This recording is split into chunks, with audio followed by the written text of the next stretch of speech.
So, I would like to say to everybody that's viewing us from the internet and across the world, we'd like to say to those that we'd like to welcome you tonight to another series of discussion or another episode of an encounter with love. We'd like to say to everybody that welcome, and to all of those that's here, we'd like to say also so to you, welcome. Amen? Amen. Let's give the Lord a hand clap and say to everybody, welcome.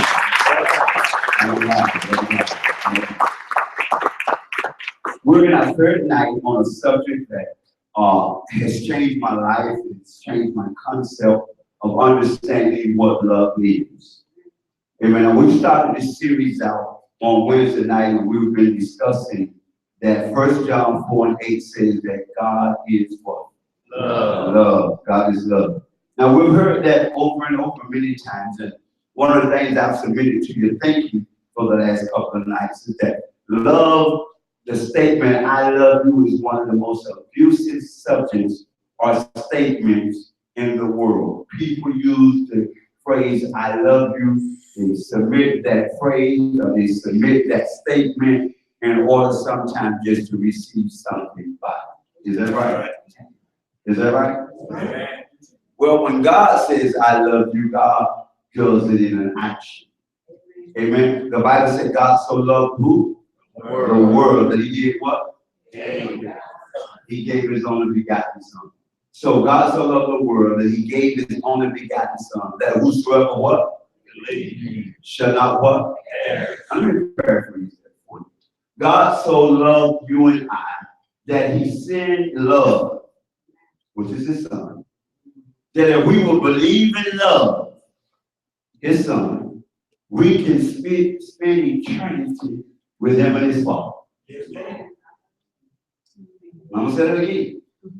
God so loved you and I that he commissioned his son, the love of God, told love to go to the earth, and told love that his mandate is the cross.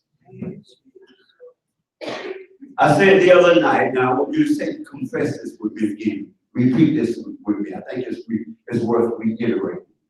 I said the other night that love, sit for me, say love commits to others' success. That's real love. I'm not talking about that kind of love, talking with the mouth and doing something different with the heart, with the life. I'm not talking about that. But the love, real love, commits to the success of others. You see, there's too many symptoms that God leads the church to know when love is in operation. For instance, let me tell you the symptoms of diabetes. Person thirsty, right? Going to the restroom quite frequently, right? Or rapid loss of weight. They say if you experience those symptoms, visit or make an appointment with your physician. Because they believe because of those symptoms, there's something present. A condition is present. Is that correct? So if doctors are able to determine when a condition or something is present through symptoms, I think they got that from God. Amen. The Bible says, he that loveth not, knoweth not God. Say he that loveth not. That means loving, E-T-H means practice, continuous. He that refused to continue practicing love has not met love. You haven't had an encounter with who? Because the Bible says 1 John 4:8, God is what? Love. So how do we know when love is present? It's too many symptoms. God gives too many symptoms to help us to know when he's present and operating. If you love your brethren continually, God is present. God said, how can you say you love me, said God, and hate your brother who you see every day? God said, don't play with me. You can't do that. You can't say you love God and hate your fellow brothers and sisters. God said you're deceiving yourself. Amen? All right, so we're going to take off here. I had an encounter with love. Now, I'm going to do some things, and we're going to do some other nights that some of you wasn't here the last couple of nights. I'm not able to go back to some of the things that I've tried to convey. I've been on this subject for about 3 months back and forth out of there. We got some things on YouTube. We got some lessons there. You get our website or get our address, and you can go back and view some of these things that we've done even tonight. We're recording right now, sending this over the internet as we were doing this tonight. But I want to say to you, if we're saying something tonight that is edifying and lifting you up, and go back and view these other tonight, it will click together for you. Now, we've established something in the Garden of Genesis. We realize that the Bible said in 1 John 4:8 that God is love, then it is safe to say that love created everything. Is that safe to say? If God is love, is that right? All right, it is safe to say that if love created everything, love, after he got through creating everything, he turned around and he needed somebody to be the steward or the manager over his belongings. So he reached down in the ground, went down to some material, raw material from the earth, and it's called the material that he reached to. And the Bible says he made a man. The Greek word, a Hebrew word, is barak, from material that existed. He went to raw material, he brought man up, and he made man's physical being. This physical house, the body part of man. But when he did that, man was still raw. Nothing. He was alive. He wasn't alive. He was still just a dead carcass. This land, there was no life. And then God decided that he was going to give him the most important part, that God was going to give him the second world that he was made of. And the second world was that God took Adam up from the ground, took him and stood him up, and the Bible said that God blew into men's what? Nostrils. And what did he blow into man's nostrils? Say love. Love. Come on now, say love. Love.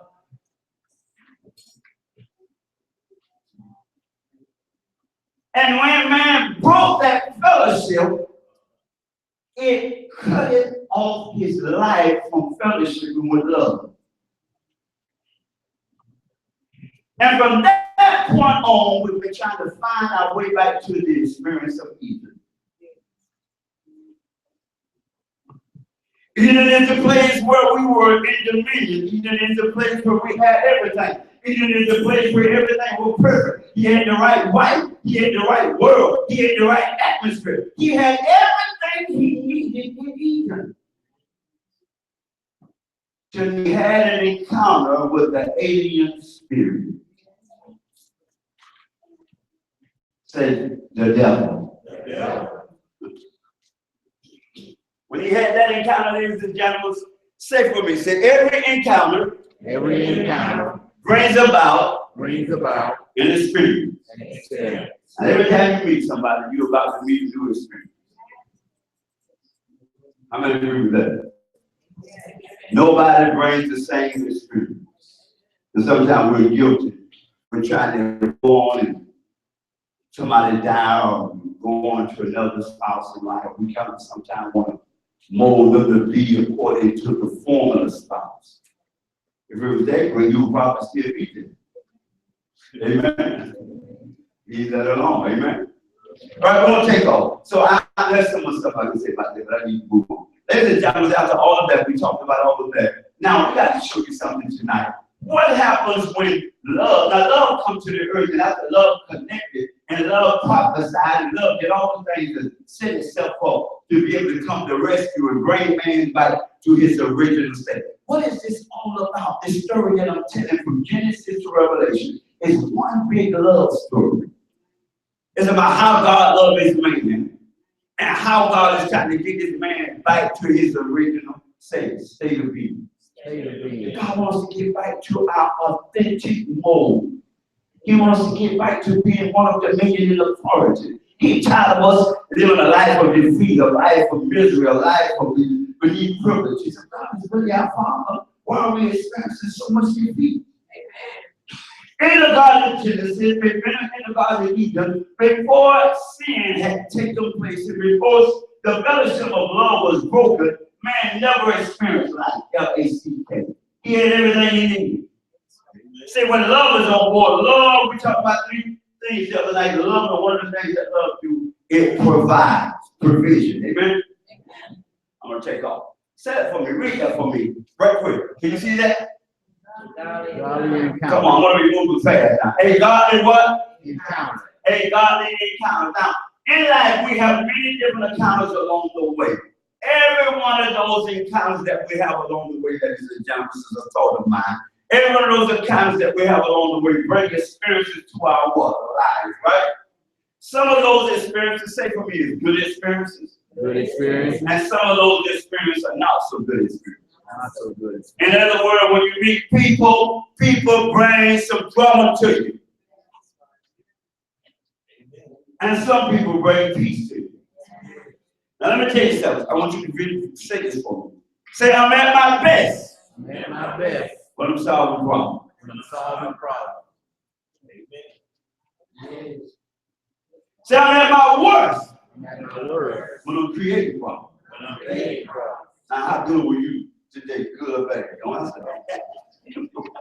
How good were you at your best today or your worst today? Did you wake up this morning to create problems for somebody? Or did you wake up this morning to solve problems? You woke up to solve problems. Every time God gives you an answer to see another day, it is that you are a solution to someone's problem. Jesus came to the earth because he was God's answer to my problem. And the Holy Ghost was upon him, the anointing was upon him, and love came to solve my problem. I'm trying to stay calm here. I'm trying to stay calm. So every encounter, good or bad, we want to encounter some type of experience. And sometimes in life, experiences are brought about through, say, recommendation. I recommend that you, sometimes people try to recommend somebody for you to call. I recommend you meet this guy. Are you recommending me meet so-and-so? Yes. Are you recommending me to my assassin? My helper? Is he my provider? Will he nourish me? Will he stress me? What are you recommending me to? What kind of encounter are you recommending me to?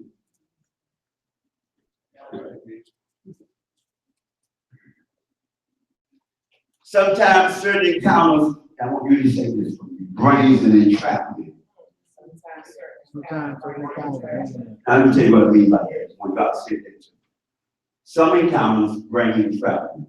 And what I mean by that, sometimes you can meet, let's say your child have a girlfriend, friend girl, and the friend girl recommends your child to an experience of testing drugs. Most folks that get on drugs, that's a result from somebody recommending it. Try this. Play around with this. Let me introduce you to how to become a slave. Let me show you how to get entrapped. I'm recommending entrapment. Hit this thing, boy. Just try it, boy. Mess around and hit that if you want to. 20 years of your life go by, you don't know what done happened. Why? You got entrapped. Ladies and gentlemen, sometimes through recommendations and encounters, you become entrapped. Sometimes the entrapment is so severe that your loved ones can't help you get out. Now that's the sad part. I'm going to my father. That's the sad part. Entrapment of a loved one, right? Right? It is required. Now, in order for someone to be entrapped, one thing has to take place. You see what I got to do? It requires a surrendering of one's what? Will. You can never be trapped. I'm sorry. You can never be entrapped without the surrendering of your will. Will is another word for a desire. Now, ladies and gentlemen, the will is the gatekeeper to your life. In other words, before any action can get in your life, the action has to be birthed or accepted at your will. Let me give a better example than this. The only way to get in this place, let's get rid of all the other doors we won't do. The only way to get in this place, let's say, is one way through that front door. The only way to get into this building is to enter through the front door. Well, that's what the front door is considered your will. And only way for a entrapment or a habit or a abundant situation can enter your life, it has to come to your will. It says, hello. Hello. And guess what? It has to start enticing your will. And guess how Satan got humanity? Hey, girl. Let me hear you. Don't believe what God said. He talked to her will. And if a person talks to you long enough, they can persuade you to submit to their will. You can start out saying, no, I don't want to go. Well, what's your name? Earl, you can say, I can say, well, Earl, come go to school. I'm going to ask you 3 times. I want you 3 times to say yes, 2 times to say no. You ready? Earl, come go to school, bro. All right.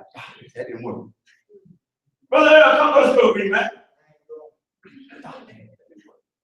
I know Brother Earl likes some Nikes. Watch this out. Brother Earl, come go to store. I'm going to buy you $250 Nikes. Come go to store. See, I got it. How did I get it? I changed the submission of the word. I send you words to petition them to become one with me. Amen. So how do you get a person to become one? In an encounter, words are exchanged to bring you to different experiences. And the Bible says, he that has an ear, how many of you got an ear? How many of you got an ear? So you can possibly get in trap because you got an ear. Or you can possibly become free because you have an ear. So the Bible says, he that has an ear, let him hear what the Spirit says to the what? Church. Take off. So entrapment involves the surrendering of the will, right? Right? Say that for me. At times we feel like I don't know what to do as we watch our loved ones or as we watch the freedom fall in the lives of our loved ones. Simply what I'm saying here. Your children can get entrapped from an experience of meeting somebody introduced them, an encounter that they've had with somebody, they get introduced to a drug habit, and 10 years go by, and you sitting there forced to watch this experience they go through, and you don't know how to get them. Amen. And sometimes the experience goes so severe, Bishop, that sometimes our children get on drugs and their minds get messed up. And after a while now, they're wondering, their minds are not functional anymore. Now they've lost it. They can't tell the difference in realities in it. Now you're forced to look at this experience of your child. And society can't do nothing now because their mind is messed up. You can't do anything, and you love the child, you can't do nothing. Are you ready? Are you with me? You with me so far, right? Watch this. What happened? Right? So you are alone and you do what? You seek assistance from someone. You start asking the world. You start asking doctors. Asking everybody, can you assist me with my child? My child is on drugs. My child is, and I can't get my child up. And the world say, we can't do nothing for it. Amen. And what do? They do what we often do in life. When you can't help a person, and they're having drug problems, and they have a bad experience, and you can't help them, guess what society do? Put them away. Mentally. What do? Put our loved ones in a mental institute. You ready? How many agree with that? And say it all happened from an encounter. Say it, say it all happened from an encounter. They met somebody. All right, let's see that in the Bible. Let me show you something. want you to, a story of a madman. Genesis about 5 and 4. I want you to read that real quick. Can you see that? Yes.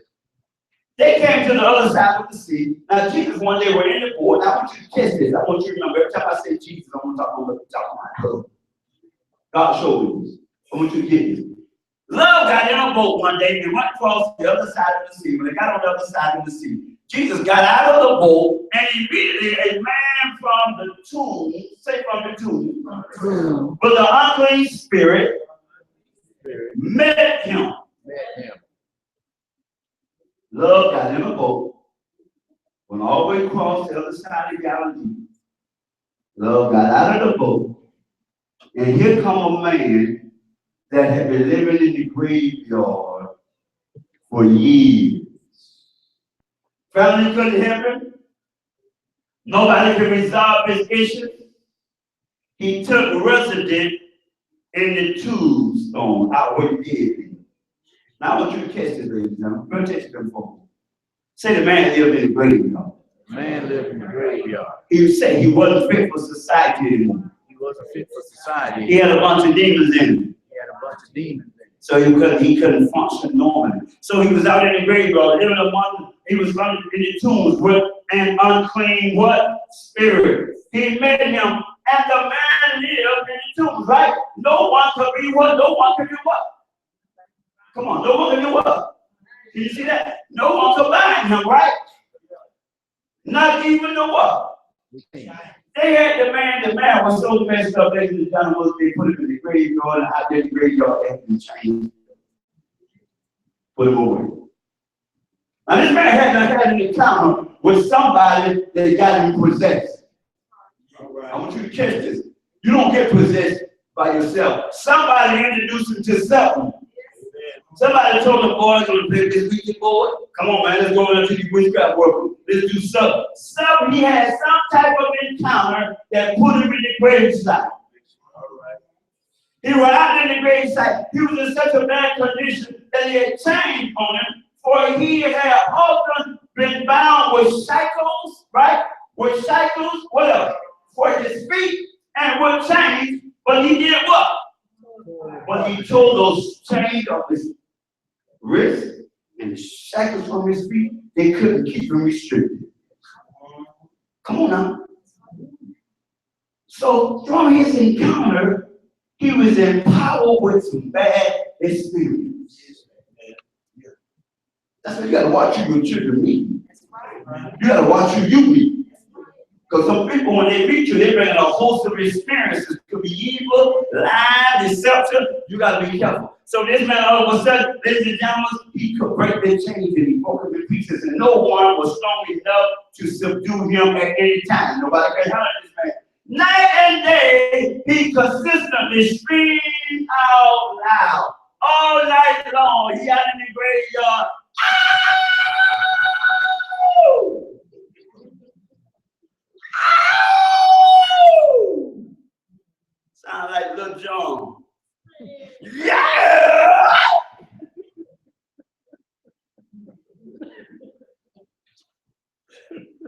Probably got his pants all the way down here like how young boy probably had his head turned like he probably had his pants turned way pants down and his head turned like a holly. Yeah!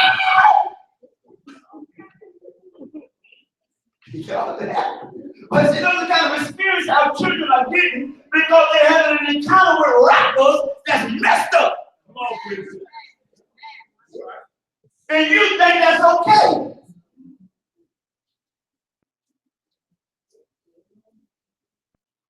So all of a sudden, every night, day and night, consistently screaming and shackling among the tombs and on the mountains. And look how much that is. You never see that. And cutting himself with sharp rocks.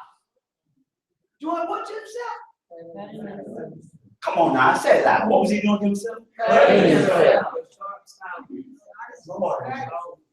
Wait a minute. Man already living in a great side. The man met somebody that'll mess his mind up. He done had an encounter. He out in the grave tomb living with dead folks. He out there screaming and hollering. He got so much power, nothing can constrain him. Now he got to streaming 2 and 3 o'clock every morning. People in the city saying, Lord. And probably his wife, if he had one, the children probably say, Mama, who's that man? Baby, don't worry about it. She didn't want to tell me that was their dad. She didn't want to tell me that was their dad. Why? Because the sad thing about it, she couldn't do nothing to get him delivered. So when you can't get out your children delivered, I help somebody. Guess what we do? We put them away. Streaming and cutting himself. Marks all on him. Say, well, thank God for love. Thank God for love. Jesus coming down one day, Jesus from the distance, he ran up and bowed down. He ran up on Jesus come, he ran up on Jesus. He was always so used to running up on people, scaring folks. He messed around and ran up on love. When he ran up on love, the scripture said he went down like this. Love is the most powerful thing in the world. Love made devils bow. Say love made the devils bow. There's only 2 strong forces in the world, love and hate. You're going to bow to one or the other. You hear me? All of a sudden, he bowed, giving homage, right? Stephen with a loud voice, he said, what business do we have in common with you, Jesus, Son of the Most High God?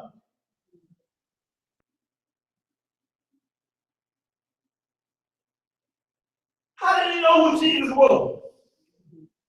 Did you get this? He had never met Jesus. This man had never seen Jesus. Jesus came all the way across Galilee, all the way across ours, rowing in his little boat because there was a man, a child of his, over there being tormented.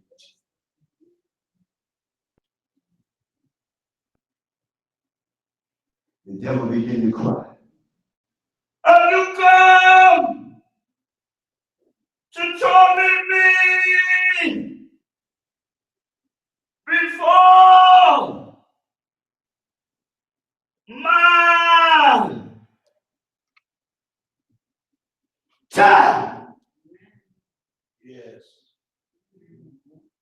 You mean to tell me you run up on an encounter that made the force of hell bow? He ran up on the presence of love. When he ran up on love, ladies and gentlemen, what the Lord say to him? Do not torment me, he said, for Jesus had been saying to him, come out of the man, you unclean spirit. He was asking him, what is your name? He replied, my name is Luke. Man, there's over 6,000 demons in this man. You look that word up. It's the host of 6,000. He said, it's 6,000 of us taking this house. Say 6,000. 6,000. Mad spirits. Mad spirit. And one man. One man. And one of the men was cutting himself up. God loves said, identify yourself. Who are you? My name is Luke. He says to him, for we are men, right? 10 verses. And he said he began to beg him repeatedly not to send them out of the region. Now maybe the spirit began to beg, oh Jesus, please don't torment us. Please, what? You're asking for mercy? Wait a minute. Say Satan, baby. Say, y'all say Satan, baby now. You don't run up on this match, you can't have it. So Satan is begging now. Would you please have mercy on us? Please don't torment us. I dare you. You tormented this man. You got the nerve to ask God to have mercy on you. What I just said? You torment God's son, and you asking God not to have to torment you.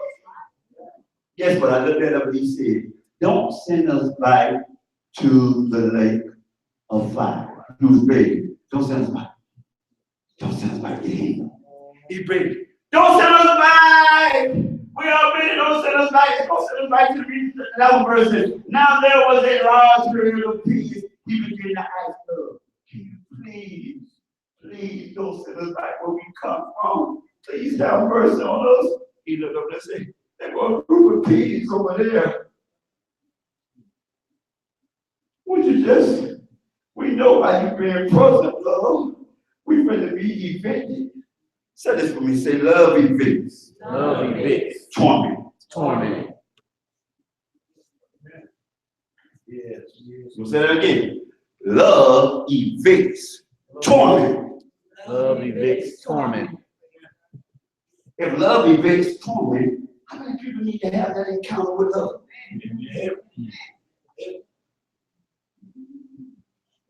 This man being tormented, Jesus meet this man, and all of a sudden these spirits crying and saying, would you please let us go down first? And there was a large herd of pigs grazing there on the what mountain, and the demons begged him, saying, send us to the pigs, so that we may go into them.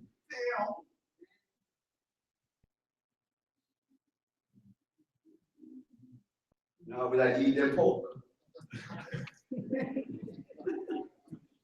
Careful, they might have some stuff in it. Well, Jewish people don't like messing with their pork. I'm telling you something. Now listen now. Send us to the pig. Now they didn't want to be evicted. Spirits love to inhabit somewhere illegal. Because demon spirits are just fallen spirits that were used to be angels, but now because of God war with them and God sent them to earth and destroyed them in a battle before the world was made, and they don't get into all that. They wind up lost the shape and the form of their bodies. Not their spirits without a body form, so they are always roaming the earth, flying around, trying to find where they can live. And Job and the angels got together one day, and all the sons of God got together. And God said, Satan, what you doing here? Satan just come from there. Wait a minute, what you come from there? Romans 24. For what?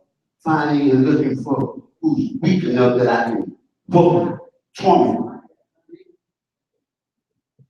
Amen. Got into this man, and all of a sudden they said, can we go get in the pieces? And the Lord said, go! Say, love command. Love command. I don't care. Let me tell you something. Love commands. Everything usually comply to love except hard-headed folk.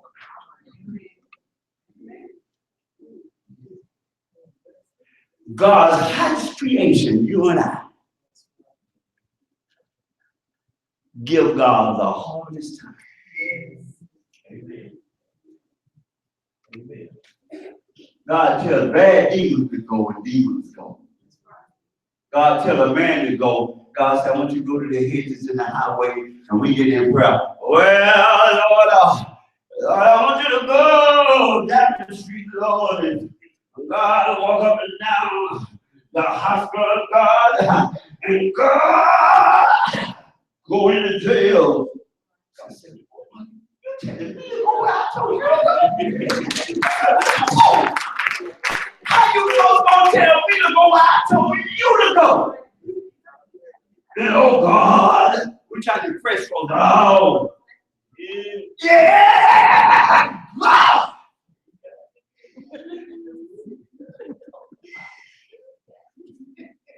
We so bad, I help you. So God tells these spirits, he said, go! And the unclean spirits came out of them, out of the man, and entered into the what? Pigs, and they heard, right? Numbering about 2,000 people, had 2,000 pigs down there eating their slaughter. About 2,000 pigs rushed down to the step of the banks of the sea, and they were drowned.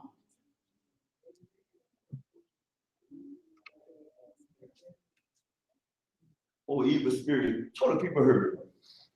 People lost 2,000. People lost 2,000 people. But they was trying to get the life of God somewhere. And when love showed up, watch what happened in the job. And the herdsmen, they ran, they took off. I'm like, I can't go through it my time. But you know what happened? The people that were taking care of the herds ran to the town and told the people in the town, there's a man out there.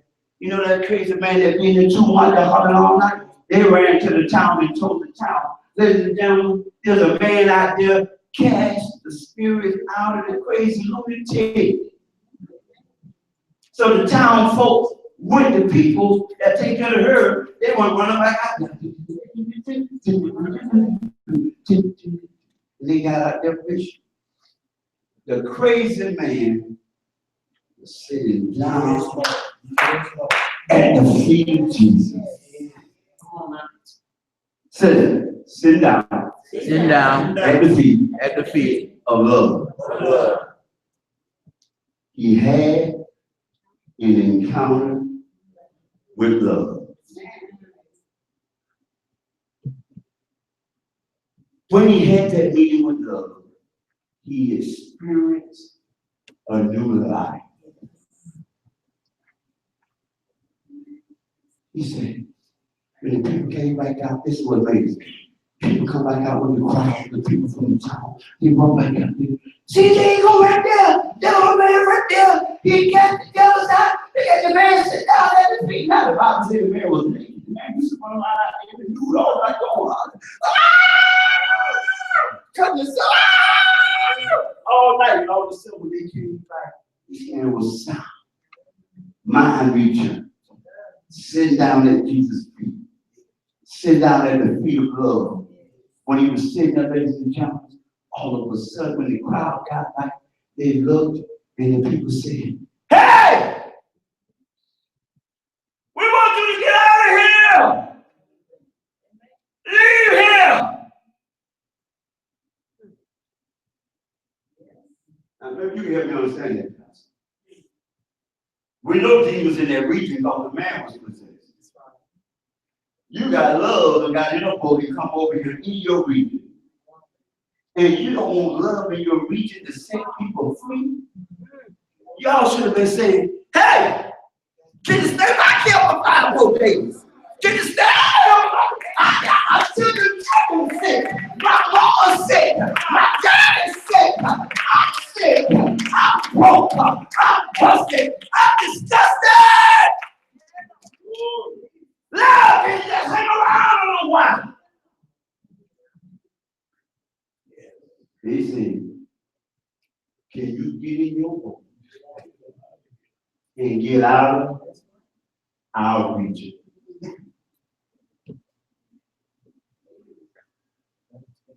Please help me understand that, somebody.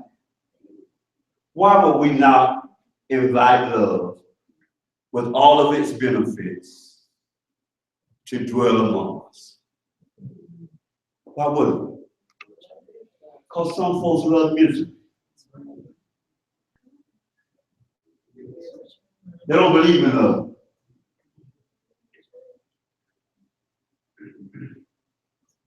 God looked at that man, I got through with him, and folks asked Jesus to leave.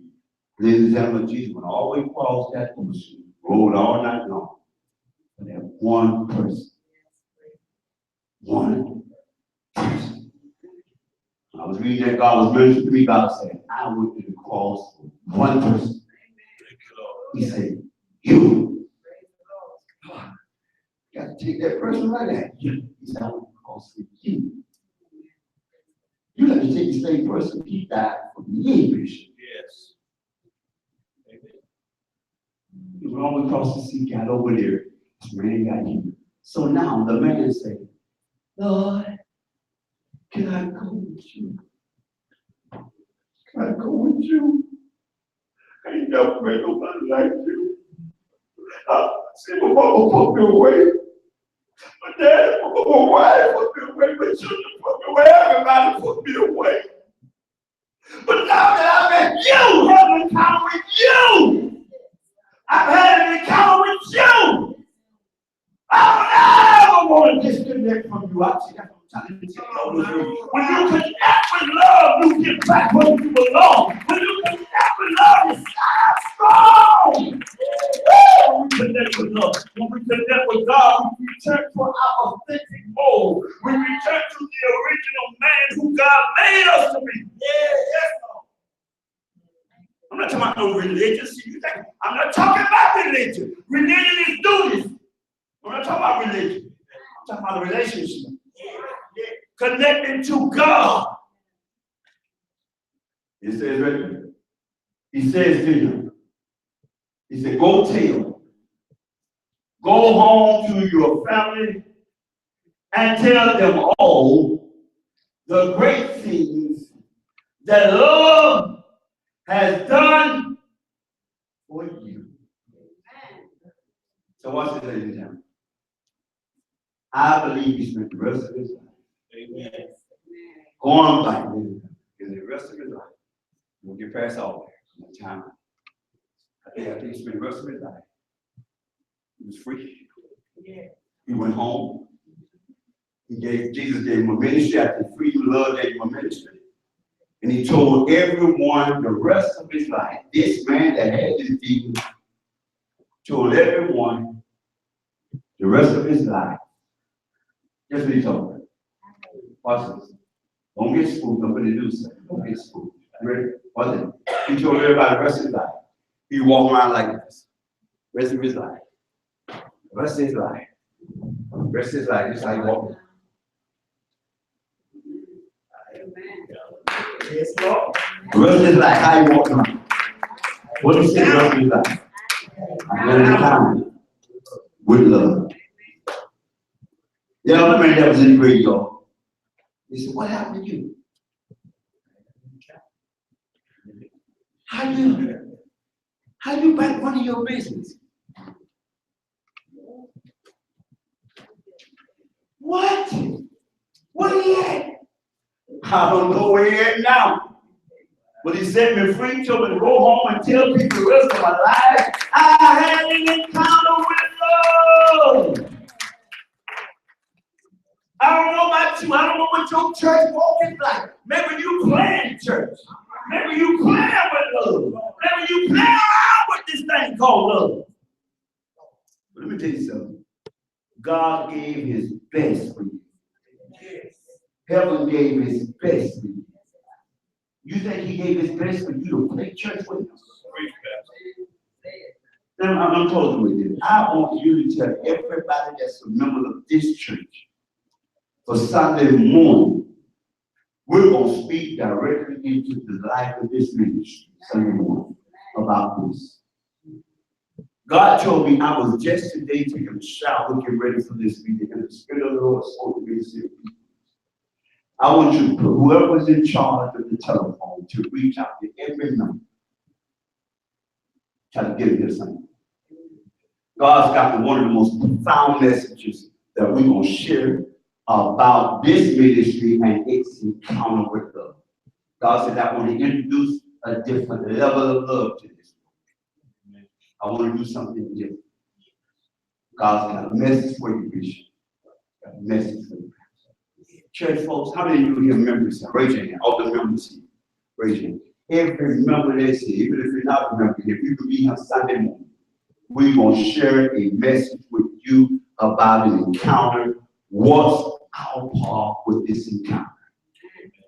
It is your job now to tell and teach everybody and bring people to what? An encounter. That's your job. That's why Jesus said that man followed him. Jesus said, go home and tell everybody back home. Tell everybody where you meet that you have an encounter with love. You see, the doctors told me 4 years ago, get your business in order for you are dying.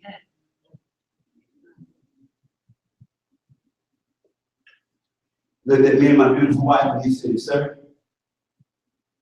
your diagnosis, prognosis is not good. You won't be here nothing.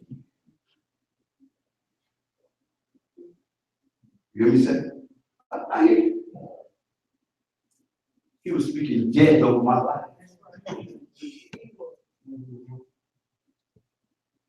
And too many times we allow men to have the final authority of our destiny. Too many times we allow men to have the final authority and speak our destiny. Don't let man speak destiny. You take the destiny that God spoke of you. And if they said to me, you won't be around here, sir. It doesn't look good. I was 200 and about 15, 25. I got all the way down to 1 foot. I was withering away. And it looked like their prognosis was coming to pass.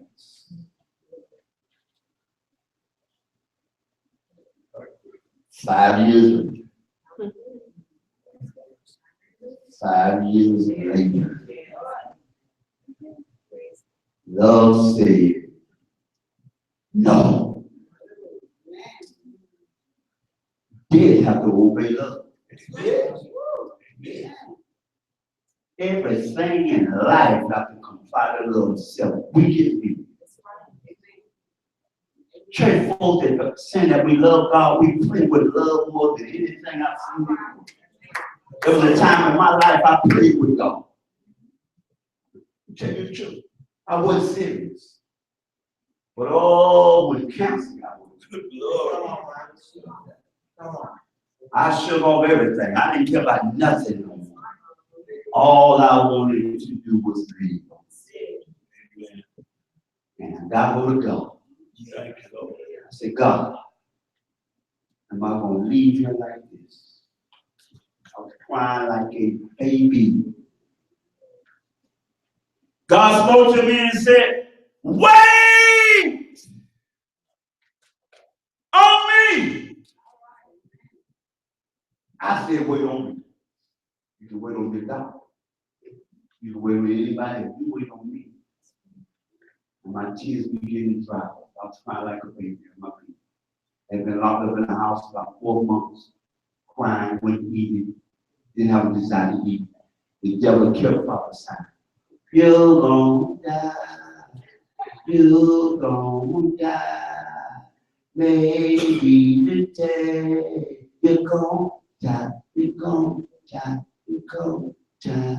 You're gonna die. You're gonna die. You need to stop telling people about that God, because you're gonna die.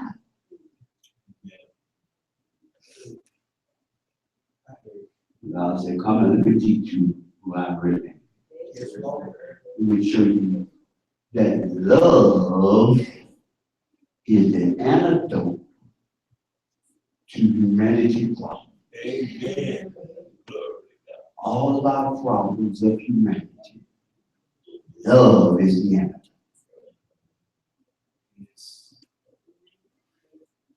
Yes. Yes.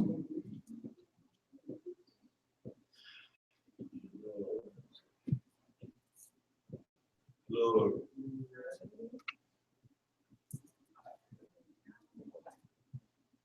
God said, everybody that ever meets me, when I leave, they leave my presence. If they let me do what I do, they return to their original state of being.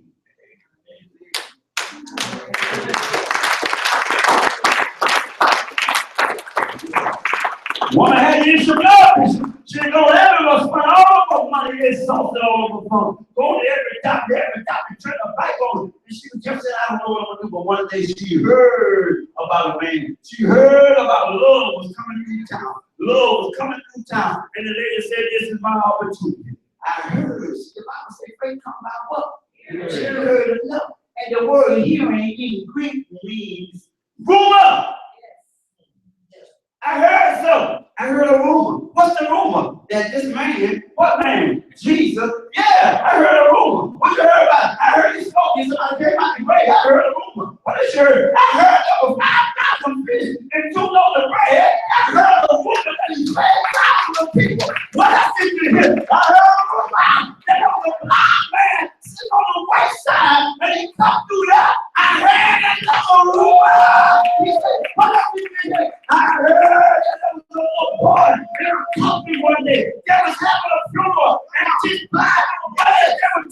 little part out the city, and the Lord was walking by. And the Lord told me, love spoke over to the cup and said, little boy, yes, get up. I heard you know because I was raised like that's what the lady said. And love said, roll back the stone. Yes. Come on now. Love said, Lazarus, yes. I command you to come back to life. Love went down in the great cycle. Love spoke to the dead. The dead, you know. Yes. Yes. Faith comes by a rumor. What rumor have you heard? You need to hear more about God so you can be delivered. Yes. Don't accept that. Come on, Doctor. Say it again. I want to accept counsel. I'm going to spend the rest of the days of my life teaching people how to have counsel. I'm going to tell folks that I'm laying off in a coffin if God doesn't come. I'm going to preach them dead. And we preach about that before you do come and say, finish your work. Finish your work. If I leave him before you do, you stand up with me and say, brother, you fought a good fight. Right. You kept the faith. You finish your call. Yes, I hear you.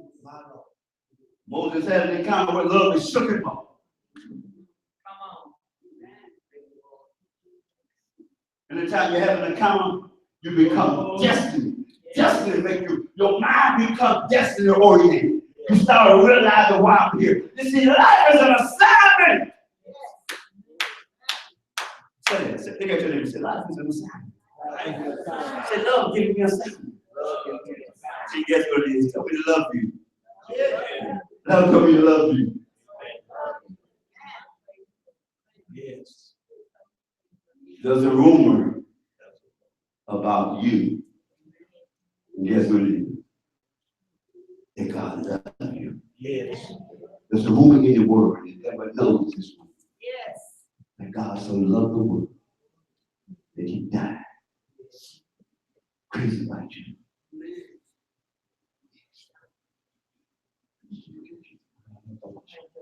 Sunday morning. Who's the secretary of the church? Is that? I want somebody to get on this phone and tell you on Monday what it is, the unction of God. You get many people that you can't listen.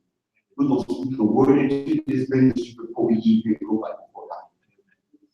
God wants this ministry. God told me, I'm going to tell you what I saw. I saw this church going to become a dome ministry. Dome. It's huge. But God told me to say to you, this is going to be about something, that there must become a pandemonious explosion of love. Yes. You know what pandemonious means, right? Right. Love will create a riot. Thank you, Lord. Fire of God want to come through and create a revival and gifts and signs and wonders and miracles and setting people free. That this place won't be able to contain the people. Thank you, Lord. And I've been sent by God from glory to tell you this. Thank you, Lord. That God want to do something here this year in a new way.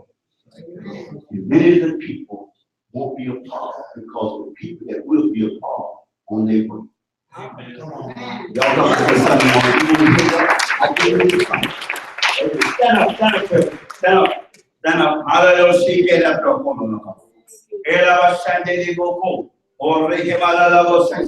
Is that 8:30? Hallelujah. She get up. Sing a little music. What's the name? Thank you, Jesus. Hallelujah. Hallelujah. Who got a doctor's appointment?